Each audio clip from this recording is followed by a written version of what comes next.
ইউনূস সরকারের সময় স্বরাষ্ট্র উপদেষ্টার দায়িত্ব প্রাপ্ত হয়ে উনি আহতদের দেখতে গিয়ে হসপিটালে বারান্দায় ব্রিগেডিয়ার আপনার সাকওয়াত সাহেব অত্যন্ত অভিজ্ঞ মানুষ, উনি বলেছিলেন যে 7.62 এই যে গুলি, এটা পুলিশের কাছে নাই, এটা স্নাইপাররা ইউজ করে।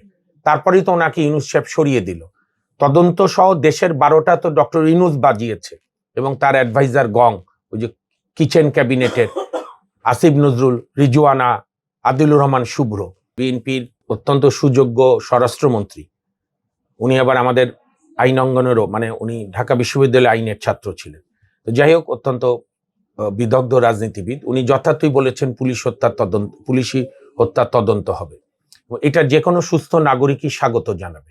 নন ইনভার্টার এসির দামে ঘরে আনুন বিদ্যুৎ সাশ্রয়ী ইনভার্টার এসি।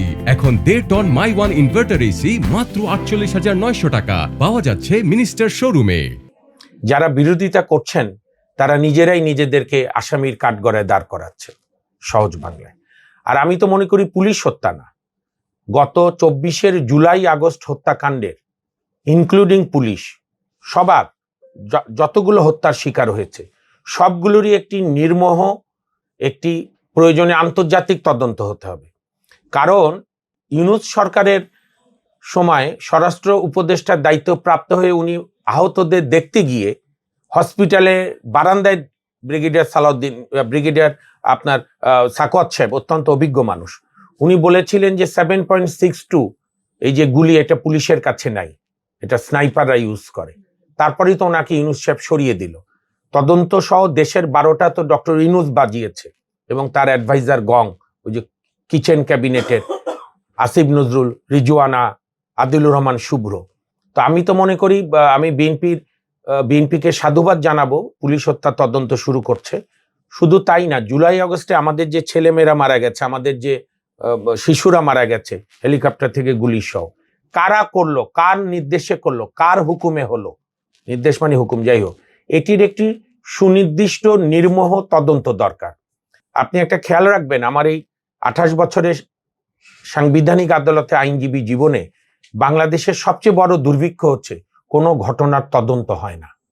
ঘটনা ঘটার সঙ্গে সঙ্গে আমরা বিভিন্ন অ্যাঙ্গেলে রায় দিয়ে দিই, এটা অমুক করেছে, ঘমক করেছে, যার ফলে প্রকৃত দোষীরা বেঁচে যায়।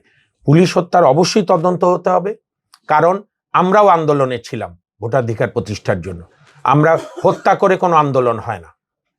কাজেই এই পুলিশ হত্যা যারা করেছে, এই যে 7.62 যারা স্নাইপার ইউজ করেছে, পুরো বিচারটাই তো প্রশ্নবিদ্ধ। কারণ আইসিটি না যেটা বলে মানবাধিকার ট্রাইব্যুনাল, সেখানে তো এখন বিচার আমরা দেখছি কেজি দরে বিক্রি হচ্ছে, কেজি, মন, কুইন্টাল, এক একজন বিরুদ্ধে 1000 কোটি টাকার অভিযোগ করছে তাদের কলিগরা, আমরা না। আবার সেদিন একটা টেলিফোন সংলাপ ভাইরাল হলো। কাজেই এগুলো সুস্পষ্ট তদন্ত হতে হবে, তদন্তের ভিত্তিতে বিচার হতে হবে। যারা এই তদন্ত চান না তারা স্বেচ্ছায় এই হত্যাকাণ্ডের আসামির কাঠগড়ায় দাঁড়াতে চান, এটা তাদের ভ্রান্ত রাজনীতি। তাদের সমস্যা তো তারা বলতে পারবে, আমি তো আর প্রিএম্প্ট করতে পারবো না। তবে ন্যাচারালি খুনিরা শান্ত কোনো হত্যাকাণ্ডের বিচার চায় না, পার্টিকুলার কোনো হত্যায় জড়িত থাকলে। এবং এটা পৃথিবীর কোনো সুস্থ নাগরিক কেউই চাইবে না যে কোনো হত্যার বিচার না হোক। নেওয়া হয়নি তার মানে আমাদের বিচার বিভাগ এখনো স্বাধীনভাবে কাজ করছে না, নিম্ন আদালত এখনো ওই ফরমাইশের অপেক্ষা করছে। এবং অত্যন্ত বেদনাদায়ক যে ম্যাজিস্ট্রেট সাহেব এটা করেছেন, উনি ওনার ওইখানে বিচারক থাকার নৈতিক যোগ্যতা হারিয়ে ফেলেছেন। কারণ একটা মামলা মানুষ করেছে, তদন্ত হবে, তদন্তের দোষী যে নির্দোষ হবে নির্দোষ হবে। এই যে মামলা নেব না, কোনো মামলা করতে দেব না, আবার অমুক মামলা করব।